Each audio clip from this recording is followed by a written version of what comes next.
ऐसे होता है संघ का गुरु दक्षिणा कार्यक्रम। किसी साफ सुथरे मैदान या कमरे में 50-100 लोग भगवा ध्वज के सामने एकत्र हैं। ध्वज प्रणाम के बाद सब बारी बारी झंडे के सामने सर झुकाकर लिफाफे में कुछ अर्पित कर शांत चित्त से अपने स्थान पर आकर बैठ जाते हैं। पूजन पूरा होने पर कोई कार्यकर्ता आज के दिन अर्थात भगवा ध्वज और भारतीय गुरु परंपरा तथा वर्तमान परिस्थिति में राष्ट्र के प्रति अधिकतम समर्पण का आह्वान कर बैठ जाता है। इसके बाद कार्यक्रम समाप्त हो जाता है। सब लोग हंसी खुशी अपने घरों को वापस चले जाते हैं। कौन हैं ये लोग और इन्होंने आज क्या किया? आप में से कुछ तो समझ ही गए होंगे कि ये राष्ट्रीय स्वयंसेवक संघ के स्वयंसेवक ही हो सकते हैं। अगर ये बात सही है तो इन्होंने लिफाफे में कुछ राशि के रूप में अपनी गुरु दक्षिणा अर्पित की है। क्या इस समर्पण का प्रचार होता है? अधिक राशि देने वाले का सम्मान होता है क्या? और इस लिफाफे में कितनी राशि होती होगी? आपकी सारी जिज्ञासाएं ठीक हो सकती है, लेकिन संघ के कार्यकर्ता आपके सब सवालों पर मुस्कुराएंगे जरूर, क्योंकि वे साल दर साल से देखते आ रहे हैं, स्वयं गुरु दक्षिणा करते आ रहे हैं। वे जानते हैं कि संघ के लाखों स्वयंसेवक प्रति वर्ष प्रचार प्रसिद्धि से कोसों दूर रहकर अपना समर्पण करते आए हैं। स्वयंसेवक इसी लिफाफे में साधारण पुष्प 50-100 रुपए से लेकर हजारों ही नहीं तो लाखों की राशि देश के लिए सहज समर्पित करते हैं। रोचक बात तो यह है कि उसी दरी पर हजारों रुपए अर्पित करने वाला स्वयंसेवक है तो उसी के पास उसके भारी भरकम समर्पण से पूरी तरह अनजान और बेखबर मात्र पुष्प चढ़ाने वाला स्वयंसेवक भी पूरे आत्मविश्वास से बैठा होता है। ये दृश्य किसी दूसरे ग्रह के नहीं है, बल्कि इसी पृथ्वी लोक में जुलाई अगस्त में कहीं भी देखे जा सकते हैं। आपके मन में स्वाभाविक ही प्रश्न आएगा कि जिस समाज में हर आम और खास आदमी में लोकेशना इत्यादि ज्यादा मन मस्तिष्क में आ बैठी हो कि व्यक्ति बड़ी राशि तो दूर साधारण पंखे या मंदिर में लगने वाली टाइल पर भी नाम लिखवाने का मोह नहीं टाल पाता, उसी समाज में संघ ने ये चमत्कार कैसे कर दिखाया। इस समय को समझने के लिए संघ संस्थापक परम पूज्य डॉक्टर हेडगेवार जी के जीवन का अध्ययन करना अति आवश्यक है। अद्भुत संगठक परम पूजनीय डॉक्टर हेडगेवार नागपुर में 1889 में जन्मे। विश्व के महान संगठनकर्ता डॉक्टर हेडगेवार कांग्रेस के अंदर राष्ट्रीय स्तर के नेता थे। कांग्रेस में सक्रियता के साथ साथ वे उच्च कोटि के क्रांतिकारी भी थे। सब प्रकार के क्रियाकलापों में व्यस्त रहने के बावजूद प्राकृतिक आपदा आदि सेवा कार्यों में भी वे सबसे आगे रहते थे। ये सब करते हुए भी वे समाज में आए विकारों का बड़ी पैनी नजर से विश्लेषण करते रहे थे। 1914 से 1925 तक विशेष रूप से उन्होंने इसी मर्ज के मूल कारण खोजने पर अपने आप को केंद्रित किया। उनकी खोज का मुख्य विषय रहता था कि हम बार बार गुलाम क्यों हो जाते हैं। पिछले 1.5-2 हजार साल से भारत को अलग विदेशी जातियां गुलाम बनाती रही हैं। हम एक हमलावर से जैसे कैसे निपटते उतने में दूसरी जाति आ चढ़ती थी। किसी कवि ने ठीक ही कहा है कि सोचो कि हम पर हमला हर दम होता ही क्यों है, हंसती है सारी दुनिया, भारत रोता ही क्यों है। परम पूज्य डॉक्टर हेडगेवार ने विचार किया कि आखिर भारत कब अपने आप को पहचानेगा, कब और कैसे भारत अपने प्रकृति प्रदत्त दायित्व विश्व का मार्गदर्शन करने की स्थिति में आएगा। भयंकर विपरीत आर्थिक परिस्थितियों में अपनी डॉक्टरी की पढ़ाई पूरी कर एक भी दिन धन कमाने के लिए नौकरी या अपनी प्रैक्टिस नहीं की। कॉलेज प्रिंसिपल द्वारा वर्मा सरकार की बहुत आकर्षक नौकरी के प्रस्ताव को भी अस्वीकार कर दिया। उन्होंने व्यक्तियों की चिकित्सा करने के बजाय समाज और राष्ट्र के रोग का निदान ढूंढा। अपने निदान में उन्होंने देशभक्ति व अन्य श्रेष्ठ गुणों से युक्त एक जिम्मेवार नागरिक खड़ा करने को अपने जीवन का ध्येय बनाया। ऐसे श्रेष्ठ लोगों से युक्त समाज का संगठन खड़ा करने के लिए अपना जीवन अर्पित कर दिया। इसी लक्ष्य की पूर्ति के लिए विजयादशमी 1925 को नागपुर में राष्ट्रीय स्वयंसेवक संघ की स्थापना की। संघ की स्थापना से भारत मां की वर्षों पुरानी इच्छा पूरी हो गई। डॉक्टर हेडगेवार ने प्रचलित धारा से हटकर संघ के सारे नियम व परंपराएं खड़ी की। ये विशेषताएं ही संघ की आज की सफलता का आधार सिद्ध हो गई। इन परंपराओं में श्री गुरु दक्षिणा पद्धति भी प्रमुख है। महान गुरु शिष्य परंपरा, भारत की गुरु शिष्य परंपरा भी अद्भुत है। भौतिकवादी रंग में रंगे विदेशी या अब तो भारत में भी विदेशी चश्मा लगाए लोगों को इस परंपरा की गहराई या ऊंचाई समझ में नहीं आती। स्वामी विवेकानंद अपने साथ अपने गुरुदेव ठाकुर रामकृष्ण का चित्र रखते थे। अमेरिकी शिष्यों के पूछने पर बोले कि ये मेरे गुरुदेव हैं, मैं आज जो भी हूँ इनकी कृपा के कारण हूँ।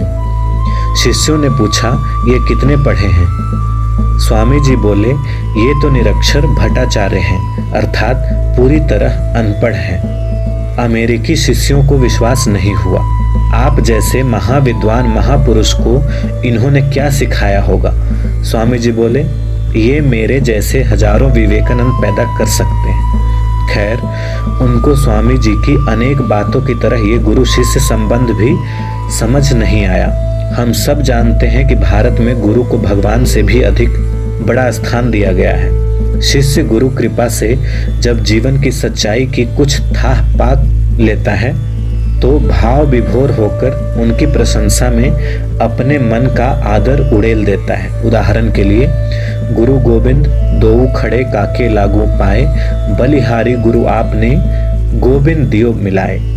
यह तन विष की बेलरी, गुरु अमृत की खान, शीश दिए गुरु मिले तो भी सस्ता जान। गुरु कुम्हार शिष कुंभ है, गड़गड़ काढ़े खोट, अंतर हाथ सहार दे बाहर मारे चोट। इसी प्रकार एक अन्य सुंदर भाव देखिए, गुरुर ब्रह्मा गुरुर विष्णु गुरुर देवो महेश्वरा, गुरुर साक्षात पर ब्रह्म तस्मै श्री गुरुवे नमः। ध्यान मूलम गुरु मूर्ति, पूजा मूलम गुरु पदम, मंत्र मूलम गुरु वाक्यम, मोक्ष मूलम गुरु कृपा।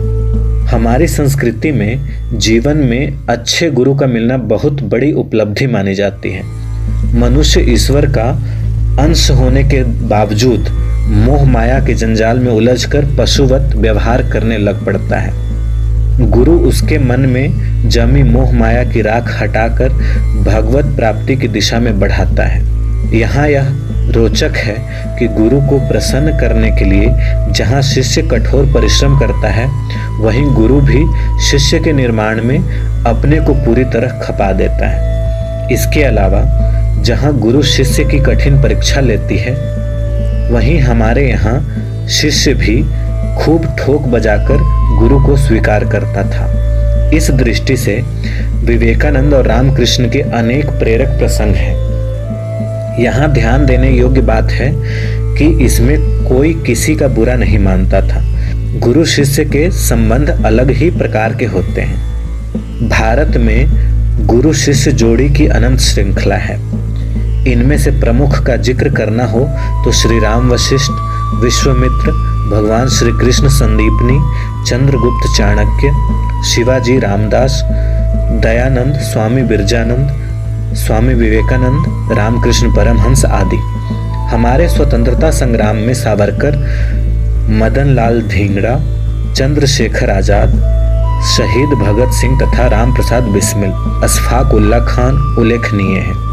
हमारी संस्कृति में एक और मान्यता के अनुसार जिस किसी से भी हम कुछ सीखते हैं, अपने जीवन निर्माण में जिनका भी योगदान रहता है, हमने उन्हें भी आदर पूर्वक गुरु का स्थान दिया है।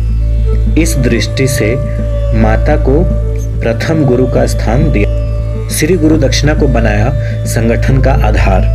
संघ की श्री गुरु दक्षिणा की इस प्राचीन पद्धति का समाज हितार्थ सफलतापूर्वक प्रयोग कर लेने में संघ संस्थापक पूज्य डॉक्टर हेडगेवार की दूरदृष्टि ध्यान में आती है। उनकी संगठन की कला तो कमाल की थी। शायद बहुत कम लोगों को पता होगा कि विश्व के सबसे बड़े स्वयंसेवी संगठन आरएसएस का आर्थिक आधार भारत की ये प्राचीन गुरु दक्षिणा पद्धति ही है। जिस समय साम्यवादी और अन्य संघ विरोधी संघ को अमेरिका से पैसा आता है, ऐसे आधारहीन आरोप लगा रहे थे, संघ चुपचाप स्वयंसेवकों में ध्येय निष्ठा व समर्पण का भाव जागृत करने में व्यस्त रहा।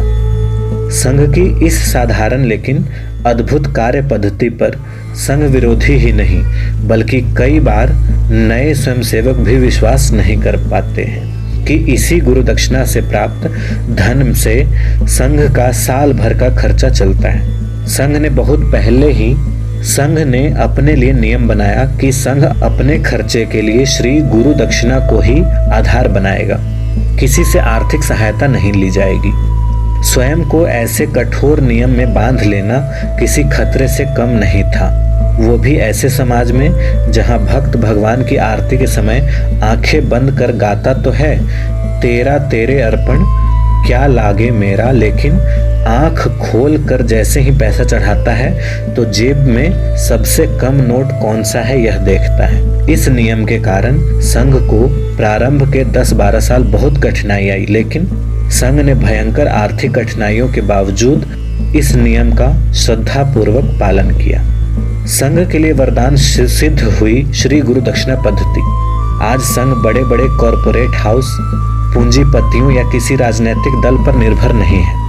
यही कारण है कि राष्ट्र हित में सत्य बोलने में संघ को कोई कठिनाई नहीं आती। यह सुविधा बहुत संगठनों या राजनीतिक दलों को प्राप्त नहीं है। संघ को समाप्त करने के इस देश के शक्तिशाली प्रधानमंत्री श्री जवाहरलाल नेहरू और उनके बाद उनकी योग्य सुपुत्री श्रीमती इंदिरा गांधी ने 1948 और 1975 में ईमानदार प्रयास किए हैं। संघ को समाप्त करने में सरकार अपने षड्यंत्र में सफल नहीं हुई तो इसमें संघ के कार्यकर्ताओं का अपना सर्वस्व दांव पर लगा देने की सिद्धता का प्रेरणा स्रोत संघ में गुरु के स्थान पर स्थापित परम पवित्र भगवा ध्वज है।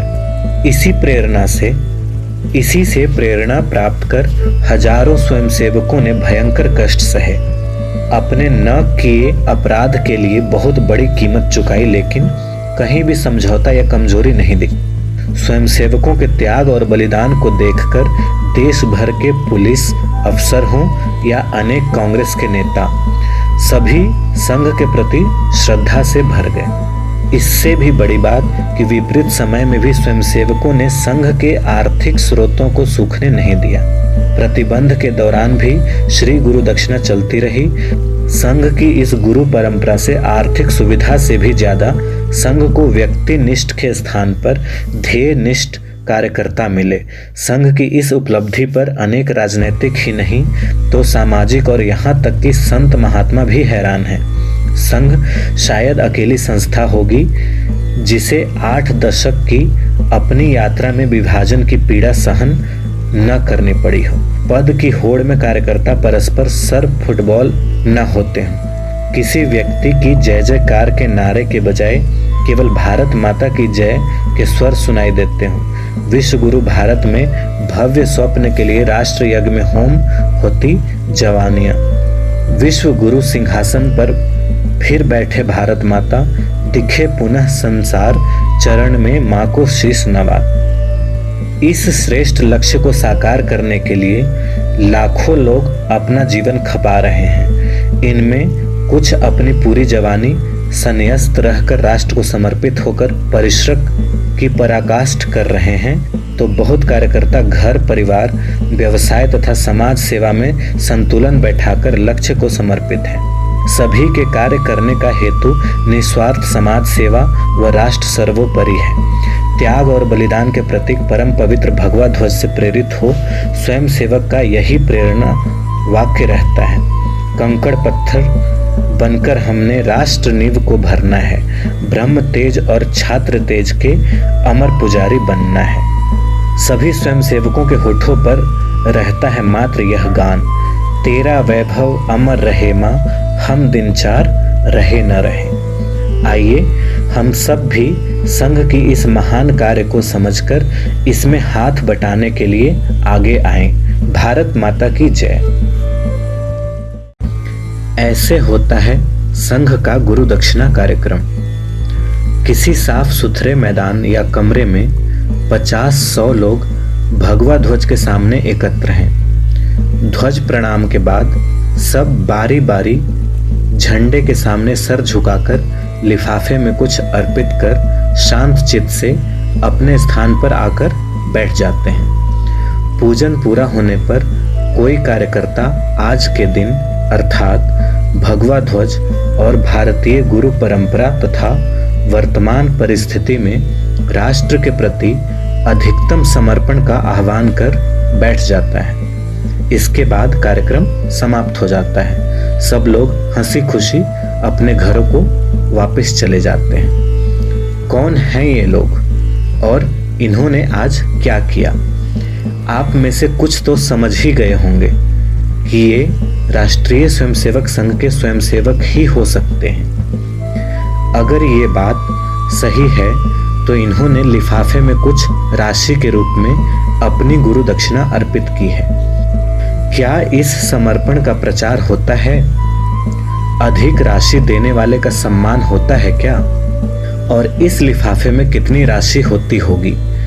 आपकी सारी जिज्ञासाएं ठीक हो सकती हैं, लेकिन संघ के कार्यकर्ता आपके सब सवालों पर मुस्कुराएंगे जरूर, क्योंकि वे साल दर साल से देखते आ रहे हैं, स्वयं गुरु दक्षिणा करते आ रहे हैं। वे जानते हैं कि संघ के लाखों स्वयंसेवक प्रति वर्ष प्रचार प्रसिद्धि से कोसों दूर रहकर अपना समर्पण करते आए हैं। स्वयंसेवक इसी लिफाफे में साधारण पुष्प 50-100 रुपए से लेकर हजारों ही नहीं तो लाखों की राशि देश के लिए सहज समर्पित करते हैं। रोचक बात तो यह है कि उसी दरी पर हजारों रुपए अर्पित करने वाला स्वयंसेवक है तो उसी के पास उसके भारी भरकम समर्पण से पूरी तरह अनजान और बेखबर मात्र पुष्प चढ़ाने वाला स्वयंसेवक भी पूरे आत्मविश्वास से बैठा होता है।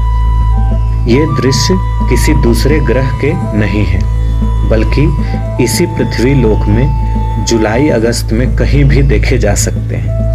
आपके मन में स्वाभाविक ही प्रश्न आएगा कि जिस समाज में हर आम और खास आदमी में लोकेशना इत्यादि ज्यादा मन मस्तिष्क में आ बैठी हो कि व्यक्ति बड़ी राशि तो दूर साधारण पंखे या मंदिर में लगने वाली टाइल पर भी नाम लिखवाने का मोह नहीं टाल पाता, उसी समाज में संघ ने ये चमत्कार कैसे कर दिखाया। इस समय को समझने के लिए संघ संस्थापक परम पूज्य डॉक्टर हेडगेवार जी के जीवन का अध्ययन करना अति आवश्यक है। अद्भुत संगठक परम पूजनीय डॉक्टर हेडगेवार नागपुर में 1889 में जन्मे। विश्व के महान संगठनकर्ता डॉक्टर हेडगेवार कांग्रेस के अंदर राष्ट्रीय स्तर के नेता थे। कांग्रेस में सक्रियता के साथ साथ वे उच्च कोटि के क्रांतिकारी भी थे। सब प्रकार के क्रियाकलापों में व्यस्त रहने के बावजूद प्राकृतिक आपदा आदि सेवा कार्यों में भी वे सबसे आगे रहते थे। ये सब करते हुए भी वे समाज में आए विकारों का बड़ी पैनी नजर से विश्लेषण करते रहे थे। 1914 से 1925 तक विशेष रूप से उन्होंने इसी मर्ज के मूल कारण खोजने पर अपने आप को केंद्रित किया। उनकी खोज का मुख्य विषय रहता था कि हम बार बार गुलाम क्यों हो जाते हैं। पिछले 1,500-2,000 साल से भारत को अलग विदेशी जातियां गुलाम बनाती रही हैं। हम एक हमलावर से जैसे कैसे निपटते उतने में दूसरी जाति आ चढ़ती थी। किसी कवि ने ठीक ही कहा है कि सोचो कि हम पर हमला हर दम होता ही क्यों है, हंसती है सारी दुनिया, भारत रोता ही क्यों है। परम पूज्य डॉक्टर हेडगेवार ने विचार किया कि आखिर भारत कब अपने आप को पहचानेगा, कब और कैसे भारत अपने प्रकृति प्रदत्त दायित्व विश्व का मार्गदर्शन करने की स्थिति में आएगा। भयंकर विपरीत आर्थिक परिस्थितियों में अपनी डॉक्टरी की पढ़ाई पूरी कर एक भी दिन धन कमाने के लिए नौकरी या अपनी प्रैक्टिस नहीं की। कॉलेज प्रिंसिपल द्वारा वर्मा सरकार की बहुत आकर्षक नौकरी के प्रस्ताव को भी अस्वीकार कर दिया। उन्होंने व्यक्तियों की चिकित्सा करने के बजाय समाज और राष्ट्र के रोग का निदान ढूंढा। अपने निदान में उन्होंने देशभक्ति व अन्य श्रेष्ठ गुणों से युक्त एक जिम्मेवार नागरिक खड़ा करने को अपने जीवन का ध्येय बनाया।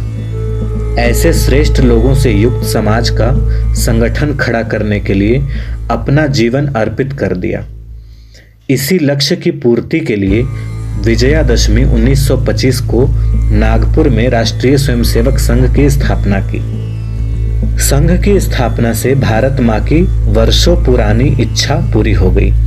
डॉक्टर हेडगेवार ने प्रचलित धारा से हटकर संघ के सारे नियम व परंपराएं खड़ी की। ये विशेषताएं ही संघ की आज की सफलता का आधार सिद्ध हो गई। इन परंपराओं में श्री गुरु दक्षिणा पद्धति भी प्रमुख है। महान गुरु शिष्य परंपरा, भारत की गुरु शिष्य परंपरा भी अद्भुत है। भौतिकवादी रंग में रंगे विदेशी या अब तो भारत में भी विदेशी चश्मा लगाए लोगों को इस परंपरा की गहराई या ऊंचाई समझ में नहीं आती। स्वामी विवेकानंद अपने साथ अपने गुरुदेव ठाकुर रामकृष्ण का चित्र रखते थे। अमेरिकी शिष्यों के पूछने पर बोले कि ये मेरे गुरुदेव हैं, मैं आज जो भी हूँ इनकी कृपा के कारण हूँ। शिष्यों ने पूछा, ये कितने पढ़े हैं? स्वामी जी बोले, ये तो निरक्षर भट्टाचार्य हैं, अर्थात पूरी तरह अनपढ़ हैं। अमेरिकी शिष्यों को विश्वास नहीं हुआ। आप जैसे महाविद्वान महापुरुष को इन्होंने क्या सिखाया होगा? स्वामी जी बोले, ये मेरे जैसे हजारों विवेकानंद पैदा कर सकते हैं। खैर, उनको स्वामी जी की अनेक बातों की तरह ये गुरु शिष्य संबंध भी समझ नहीं आया। हम सब जानते हैं कि भारत में गुरु को भगवान से भी अधिक बड़ा स्थान दिया गया है। शिष्य गुरु कृपा से जब जीवन की सच्चाई की कुछ थाह पा लेता है तो भाव विभोर होकर उनकी प्रशंसा में अपने मन का आदर उड़ेल देता है। उदाहरण के लिए, गुरु गोविंद दोऊ खड़े काके लागू पाए, बलिहारी गुरु आपने गोविंद दियो मिलाए। यह तन विष की बेलरी, गुरु अमृत की खान, शीश दिए गुरु मिले तो भी सस्ता जान। गुरु कुम्हार शिष कुंभ है, गड़गड़ काढ़े खोट, अंतर हाथ सहार दे बाहर मारे चोट। इसी प्रकार एक अन्य सुंदर भाव देखिए, गुरुर ब्रह्मा गुरुर विष्णु गुरुर देवो महेश्वरा, गुरु साक्षात पर ब्रह्म तस्मै श्री गुरुवे नमः। ध्यान मूलम गुरु मूर्ति, पूजा मूलम गुरु पदम, मंत्र मूलम गुरु वाक्यम, मोक्ष मूलम गुरु कृपा। हमारी संस्कृति में जीवन में अच्छे गुरु का मिलना बहुत बड़ी उपलब्धि मानी जाती है। मनुष्य ईश्वर का अंश होने के बावजूद मोह माया के जंजाल में उलझकर पशुवत व्यवहार करने लग पड़ता है। गुरु उसके मन में जमी मोह माया की राख हटाकर भगवत प्राप्ति की दिशा में बढ़ाता है। यहाँ यह रोचक है कि गुरु को प्रसन्न करने के लिए जहाँ शिष्य कठोर परिश्रम करता है, वहीं गुरु भी शिष्य के निर्माण में अपने को पूरी तरह खपा देता है। इसके अलावा जहाँ गुरु शिष्य की कठिन परीक्षा लेती है, वहीं हमारे यहाँ शिष्य भी खूब ठोक बजाकर गुरु को स्वीकार करता था। इस दृष्टि से विवेकानंद और रामकृष्ण के अनेक प्रेरक प्रसंग हैं। यहाँ ध्यान देने योग्य बात है कि इसमें कोई किसी का बुरा नहीं मानता था। गुरु शिष्य के संबंध अलग ही प्रकार के होते हैं। भारत में गुरु शिष्य जोड़ी की अनंत श्रृंखला है। इनमें से प्रमुख का जिक्र करना हो तो श्री राम वशिष्ठ, विश्वामित्र, भगवान श्री कृष्ण संदीपनी, चंद्रगुप्त चाणक्य, शिवाजी रामदास, दयानंद, स्वामी बिरजानंद, स्वामी विवेकानंद, रामकृष्ण परमहंस आदि। हमारे स्वतंत्रता संग्राम में सावरकर, मदन लाल धिंगड़ा, चंद्रशेखर आजाद, शहीद भगत सिंह तथा राम प्रसाद बिस्मिल, अशफाक उल्लाह खान उल्लेखनीय है। हमारी संस्कृति में एक और मान्यता के अनुसार जिस किसी से भी हम कुछ सीखते हैं, अपने जीवन निर्माण में जिनका भी योगदान रहता है, हमने उन्हें भी आदर पूर्वक गुरु का स्थान दिया है। इस दृष्टि से माता को प्रथम गुरु का स्थान दिया। श्री गुरु दक्षिणा को बनाया संगठन का आधार। संघ की श्री गुरु दक्षिणा की इस प्राचीन पद्धति का समाज हितार्थ सफलतापूर्वक प्रयोग कर लेने में संघ संस्थापक पूज्य डॉक्टर हेडगेवार की दूरदृष्टि ध्यान में आती है। उनकी संगठन की कला तो कमाल की थी। शायद बहुत कम लोगों को पता होगा कि विश्व के सबसे बड़े स्वयंसेवी संगठन आरएसएस का आर्थिक आधार भारत की ये प्राचीन गुरु दक्षिणा पद्धति ही है। जिस समय साम्यवादी और अन्य संघ विरोधी संघ को अमेरिका से पैसा आता है, ऐसे आधारहीन आरोप लगा रहे थे, संघ चुपचाप स्वयंसेवकों में ध्येय निष्ठा व समर्पण का भाव जागृत करने में व्यस्त रहा। संघ की इस साधारण लेकिन अद्भुत कार्य पद्धति पर संघ विरोधी ही नहीं बल्कि कई बार नए स्वयंसेवक भी विश्वास नहीं कर पाते हैं कि इसी गुरु दक्षिणा से प्राप्त धन से संघ का साल भर का खर्चा चलता है। संघ ने बहुत पहले ही अपने लिए नियम बनाया कि संघ अपने खर्चे के लिए श्री गुरु दक्षिणा को ही आधार बनाएगा। किसी से आर्थिक सहायता नहीं ली जाएगी।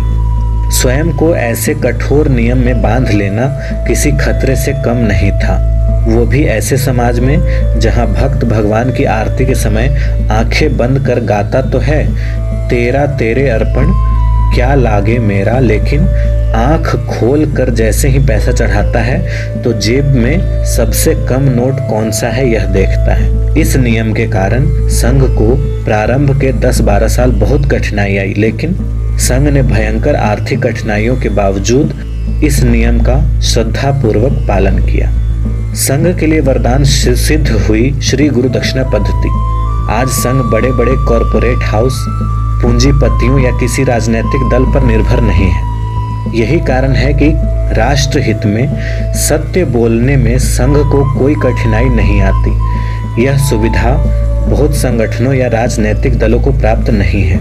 संघ को समाप्त करने के इस देश के शक्तिशाली प्रधानमंत्री श्री जवाहरलाल नेहरू और उनके बाद उनकी योग्य सुपुत्री श्रीमती इंदिरा गांधी ने 1948 और 1975 में ईमानदार प्रयास किए हैं। संघ को समाप्त करने में सरकार अपने षड्यंत्र में सफल नहीं हुई तो इसमें संघ के कार्यकर्ताओं का अपना सर्वस्व दांव पर लगा देने की सिद्धता का प्रेरणा स्रोत संघ में गुरु के स्थान पर स्थापित परम पवित्र भगवा ध्वज है। इसी से प्रेरणा प्राप्त कर हजारों स्वयंसेवकों ने भयंकर कष्ट सहे, अपने न किए अपराध के लिए बहुत बड़ी कीमत चुकाई, लेकिन कहीं भी समझौता या कमजोरी नहीं दिखी। स्वयंसेवकों के त्याग और बलिदान को देखकर देश भर के पुलिस अफसर हों या अनेक कांग्रेस के नेता, सभी संघ के प्रति श्रद्धा से भर गए। इससे भी बड़ी बात कि विपरीत समय में भी स्वयंसेवकों ने संघ के आर्थिक स्रोतों को सूखने नहीं दिया। प्रतिबंध के दौरान भी श्री गुरु दक्षिणा चलती रही। संघ की इस गुरु परंपरा से आर्थिक सुविधा से भी ज्यादा संघ को व्यक्ति निष्ठ के स्थान पर ध्येय निष्ठ कार्यकर्ता मिले। संघ की इस उपलब्धि पर अनेक राजनीतिक ही नहीं तो सामाजिक और यहाँ तक कि संत महात्मा भी हैरान हैं। संघ शायद अकेली संस्था होगी जिसे 8 दशक की अपनी यात्रा में विभाजन की पीड़ा सहन न करनी पड़ी हो। पद की होड़ में कार्यकर्ता परस्पर सर फुटबॉल न होते हैं। किसी व्यक्ति की जय जयकार के नारे के बजाय केवल भारत माता की जय के स्वर सुनाई देते हों। विश्व गुरु भारत में भव्य स्वप्न के लिए राष्ट्र यज्ञ में होम होती जवानियां। विश्व गुरु सिंहासन पर फिर बैठे भारत माता, दिखे पुनः संसार चरण में मां को शीश नवा।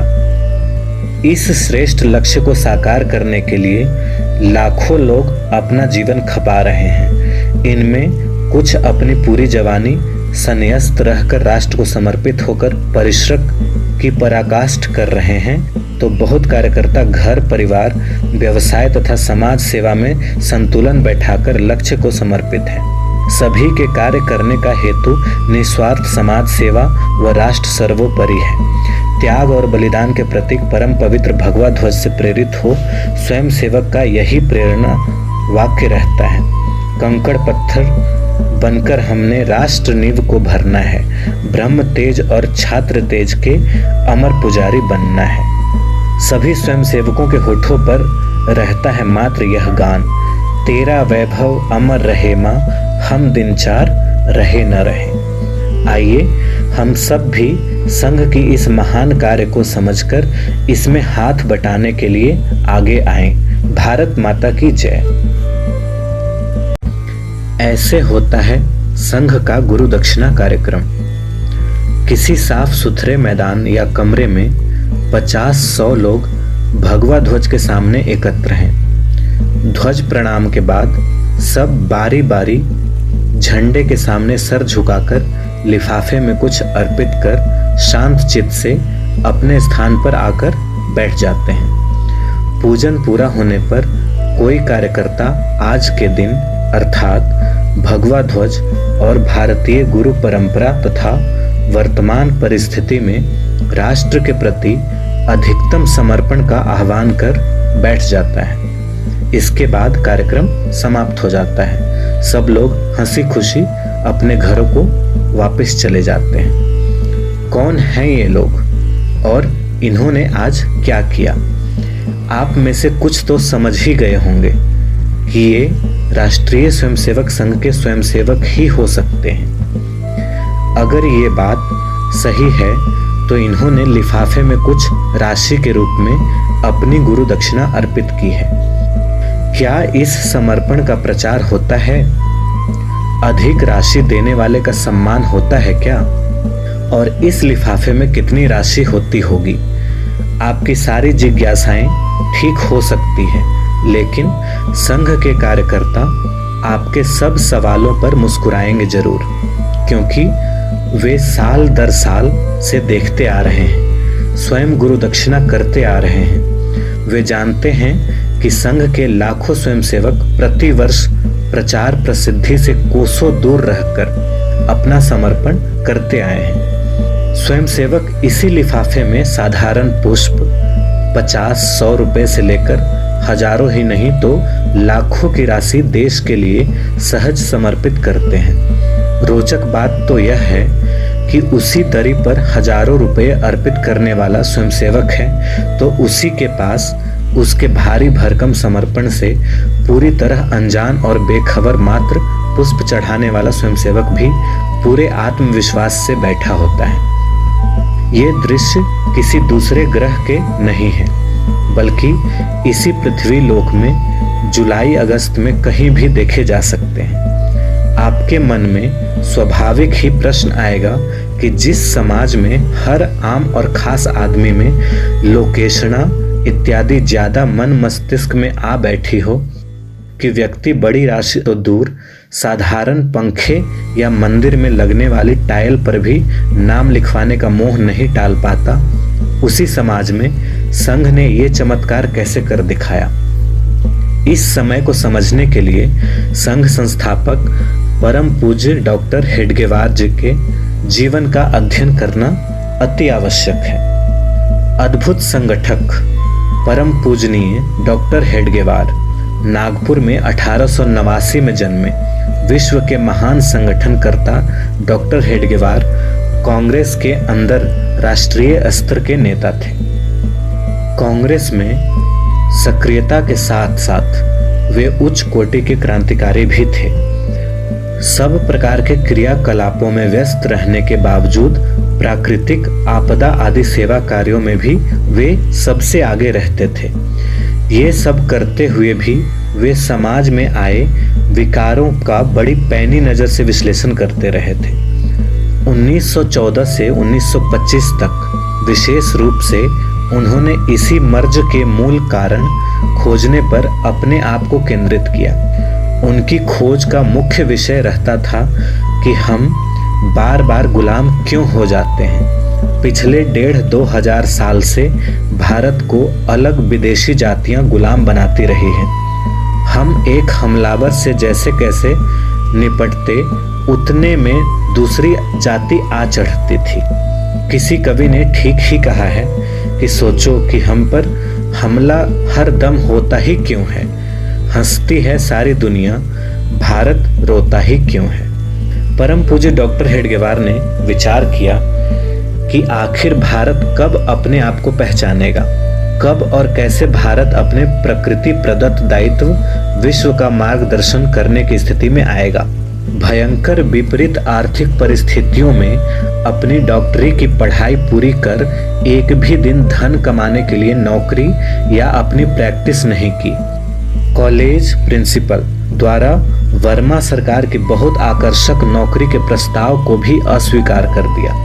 उन्होंने व्यक्तियों की चिकित्सा करने के बजाय समाज और राष्ट्र के रोग का निदान ढूंढा। अपने निदान में उन्होंने देशभक्ति व अन्य श्रेष्ठ गुणों से युक्त एक जिम्मेवार नागरिक खड़ा करने को अपने जीवन का ध्येय बनाया। ऐसे श्रेष्ठ लोगों से युक्त समाज का संगठन खड़ा करने के लिए अपना जीवन अर्पित कर दिया। इसी लक्ष्य की पूर्ति के लिए विजयादशमी 1925 को नागपुर में राष्ट्रीय स्वयंसेवक संघ की स्थापना की। संघ की स्थापना से भारत माँ की वर्षों पुरानी इच्छा पूरी हो गई। डॉक्टर हेडगेवार ने प्रचलित धारा से हटकर संघ के सारे नियम व परंपराएं खड़ी की। ये विशेषताएं ही संघ की आज की सफलता का आधार सिद्ध हो गई। इन परंपराओं में श्री गुरु दक्षिणा पद्धति भी प्रमुख है। महान गुरु शिष्य परंपरा, भारत की गुरु शिष्य परंपरा भी अद्भुत है। भौतिकवादी रंग में रंगे विदेशी या अब तो भारत में भी विदेशी चश्मा लगाए लोगों को इस परंपरा की गहराई या ऊंचाई समझ में नहीं आती। स्वामी विवेकानंद अपने साथ अपने गुरुदेव ठाकुर रामकृष्ण का चित्र रखते थे। अमेरिकी शिष्यों के पूछने पर बोले कि ये मेरे गुरुदेव हैं, मैं आज जो भी हूँ इनकी कृपा के कारण हूँ। शिष्यों ने पूछा, ये कितने पढ़े हैं? स्वामी जी बोले, ये तो निरक्षर भट्टाचार्य हैं, अर्थात पूरी तरह अनपढ़ हैं। अमेरिकी शिष्यों को विश्वास नहीं हुआ। आप जैसे महाविद्वान महापुरुष को इन्होंने क्या सिखाया होगा? स्वामी जी बोले, ये मेरे जैसे हजारों विवेकानंद पैदा कर सकते हैं। खैर, उनको स्वामी जी की अनेक बातों की तरह ये गुरु शिष्य संबंध भी समझ नहीं आया। हम सब जानते हैं कि भारत में गुरु को भगवान से भी अधिक बड़ा स्थान दिया गया है। शिष्य गुरु कृपा से जब जीवन की सच्चाई की कुछ था पा लेता है तो भाव विभोर होकर उनकी प्रशंसा में अपने मन का आदर उड़ेल देता है। उदाहरण के लिए, गुरु गोविंद दोऊ खड़े काके लागू पाए, बलिहारी गुरु आपने गोविंद दियो मिलाए। यह तन विष की बेलरी गुरु अमृत की खान, शीश दिए गुरु मिले तो भी सस्ता जान। गुरु कुम्हार शिष कुंभ है, गड़गड़ काढ़े खोट, अंतर हाथ सहार दे बाहर मारे चोट। इसी प्रकार एक अन्य सुंदर भाव देखिए, गुरुर ब्रह्मा गुरुर विष्णु गुरुर देवो महेश्वरा, गुरुर साक्षात पर ब्रह्मा तस्मै श्री गुरुवे नमः। ध्यान मूलम गुरु मूर्ति, पूजा मूलम गुरु पदम, मंत्र मूलम गुरु वाक्यम, मोक्ष मूलम गुरु कृपा। हमारी संस्कृति में जीवन में अच्छे गुरु का मिलना बहुत बड़ी उपलब्धि मानी जाती है। मनुष्य ईश्वर का अंश होने के बावजूद मोह माया के जंजाल में उलझकर पशुवत व्यवहार करने लग पड़ता है। गुरु उसके मन में जमी मोह माया की राख हटाकर भगवत प्राप्ति की दिशा में बढ़ाता है। यहाँ यह रोचक है कि गुरु को प्रसन्न करने के लिए जहाँ शिष्य कठोर परिश्रम करता है, वहीं गुरु भी शिष्य के निर्माण में अपने को पूरी तरह खपा देता है। इसके अलावा जहाँ गुरु शिष्य की कठिन परीक्षा लेती है, वहीं हमारे यहाँ शिष्य भी खूब ठोक बजाकर गुरु को स्वीकार करता था। इस दृष्टि से विवेकानंद और रामकृष्ण के अनेक प्रेरक प्रसंग हैं। यहाँ ध्यान देने योग्य बात है कि इसमें कोई किसी का बुरा नहीं मानता था। गुरु शिष्य के संबंध अलग ही प्रकार के होते हैं। भारत में गुरु शिष्य जोड़ी की अनंत श्रृंखला है। इनमें से प्रमुख का जिक्र करना हो तो श्री राम वशिष्ठ, विश्वामित्र, भगवान श्री कृष्ण संदीपनी, चंद्रगुप्त चाणक्य, शिवाजी रामदास, दयानंद, स्वामी बिरजानंद, स्वामी विवेकानंद, रामकृष्ण परमहंस आदि। हमारे स्वतंत्रता संग्राम में सावरकर, मदन लाल धिंगड़ा, चंद्रशेखर आजाद, शहीद भगत सिंह तथा राम प्रसाद बिस्मिल, अशफाक उल्ला खान उल्लेखनीय है। हमारी संस्कृति में एक और मान्यता के अनुसार जिस किसी से भी हम कुछ सीखते हैं, अपने जीवन निर्माण में जिनका भी योगदान रहता है, हमने उन्हें भी आदर पूर्वक गुरु का स्थान दिया है। इस दृष्टि से माता को प्रथम गुरु का स्थान दिया। श्री गुरु दक्षिणा को बनाया संगठन का आधार। संघ की श्री गुरु दक्षिणा की इस प्राचीन पद्धति का समाज हितार्थ सफलतापूर्वक प्रयोग कर लेने में संघ संस्थापक पूज्य डॉक्टर हेडगेवार की दूरदृष्टि ध्यान में आती है। उनकी संगठन की कला तो कमाल की थी। शायद बहुत कम लोगों को पता होगा कि विश्व के सबसे बड़े स्वयंसेवी संगठन आरएसएस का आर्थिक आधार भारत की ये प्राचीन गुरु दक्षिणा पद्धति ही है। जिस समय साम्यवादी और अन्य संघ विरोधी संघ को अमेरिका से पैसा आता है, ऐसे आधारहीन आरोप लगा रहे थे, संघ चुपचाप स्वयंसेवकों में ध्येय निष्ठा व समर्पण का भाव जागृत करने में व्यस्त रहा। संघ की इस साधारण लेकिन अद्भुत कार्य पद्धति पर संघ विरोधी ही नहीं बल्कि कई बार नए स्वयंसेवक भी विश्वास नहीं कर पाते हैं कि इसी गुरु दक्षिणा से प्राप्त धन से संघ का साल भर का खर्चा चलता है। संघ ने बहुत पहले ही अपने लिए नियम बनाया कि संघ अपने खर्चे के लिए श्री गुरु दक्षिणा को ही आधार बनाएगा। किसी से आर्थिक सहायता नहीं ली जाएगी। स्वयं को ऐसे कठोर नियम में बांध लेना किसी खतरे से कम नहीं था, वो भी ऐसे समाज में जहां भक्त भगवान की आरती के समय आंखें बंद कर गाता तो है, तेरा तेरे अर्पण क्या लागे मेरा, लेकिन आंख खोल कर जैसे ही पैसा चढ़ाता है तो जेब में सबसे कम नोट कौन सा है यह देखता है। इस नियम के कारण संघ को प्रारंभ के 10-12 साल बहुत कठिनाई आई, लेकिन संघ ने भयंकर आर्थिक कठिनाइयों के बावजूद इस नियम का श्रद्धापूर्वक पालन किया। संघ के लिए वरदान सिद्ध हुई श्री गुरु दक्षिणा पद्धति। आज संघ बड़े बड़े कॉरपोरेट हाउस, पूंजीपतियों या किसी राजनीतिक दल पर निर्भर नहीं है।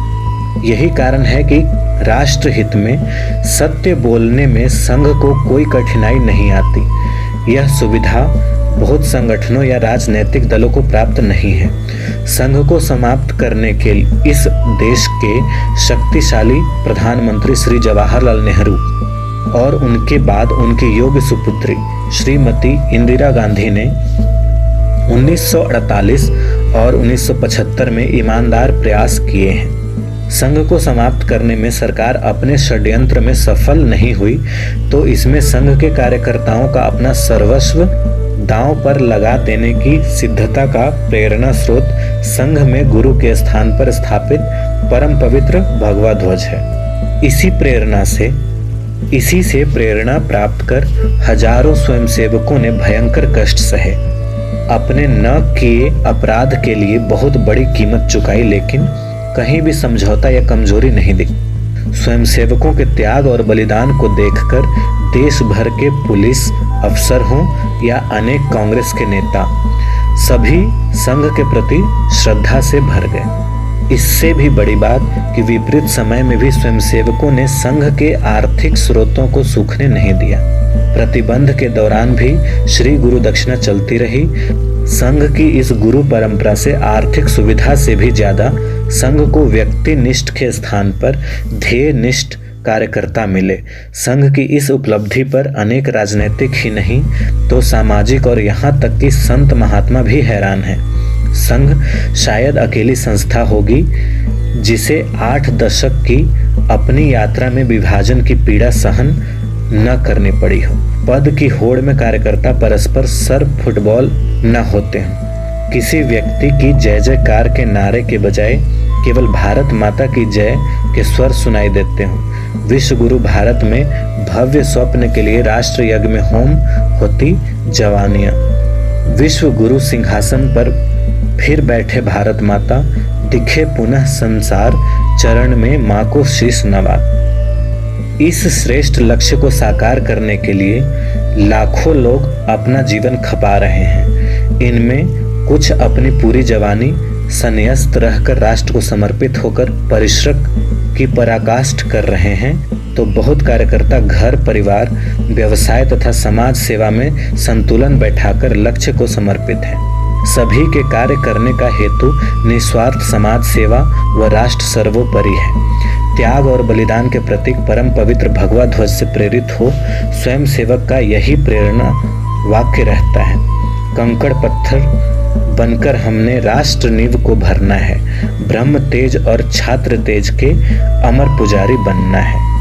सभी स्वयं सेवकों के होठों पर रहता है मात्र यह गान, तेरा वैभव अमर रहे माँ, हम दिन चार रहे न रहे। आइए हम सब भी संघ की इस महान कार्य को समझकर इसमें हाथ बटाने के लिए आगे आएं। भारत माता की जय।